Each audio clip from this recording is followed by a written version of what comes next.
இங்க ஒரு ஆண்டி முட்டைக்கு மந்திரம் போட்டு அதை எடுத்துட்டு ஊரில் உள்ள எல்லாரும் கிட்ட தொட்டு கும்பிட சொல்றாங்க. அப்படி மட்டும் தொட்டு கும்பிட இல்ல, அவங்க தான் உண்டியில் ஆட்டைய போட்டவங்க. அந்த ஒரு பயத்திலே தொட்டு கும்பிடுறாங்க. இதை பார்த்துட்டு இருந்த சிட்டு பயங்கரமா பயப்படுறான்.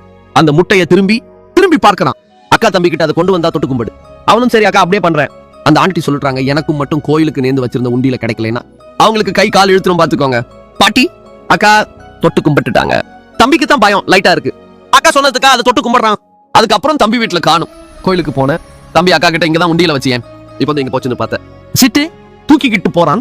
ஓடி போயிட்டு குடிக்கலாமான்னு நினைச்சா சிட்டு அந்த ஆண்டி வீட்டுக்கு பக்கத்துலயே போயிட்டான். இனி நடந்து போகும்.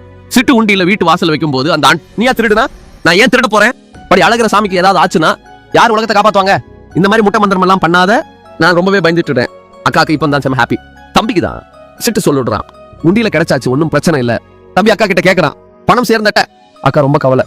அடுத்த நாள் காலையில கஷ்டப்பட்டு வேலை பார்த்த டைட்டில் வந்து உட்கார்ந்து இருக்காங்க. இது அம்மா மட்டும் இருந்தாங்கன்னா இவ்வளவு பிரச்சனை வந்து இருக்காது. சிட்டு வந்து பேச்சு கொடுத்து பாக்குறான். அக்கா பேசவே இல்ல. ஈப்பம் சிட்டு டவர் கிடைக்கணும் பார்க்கறான். போன்ல அக்காயோட அம்மா பேசுறாங்க. அப்படியே அந்த போன் அக்கா கிட்ட கொடுக்கறான். அதை வாங்கி பேசும்போது உண்மையா அம்மான்னு கூப்பிடுறாங்க. எந்த அளவுக்கு அம்மா வாக்கு ஏங்குறாங்கன்னு கண்ணே கலக்கும். தம்பிக்கும் கண் கலக்குது. சிட்டுக்கு வார்த்தையே வரவே இல்ல. யாருமே அனாதை இல்ல.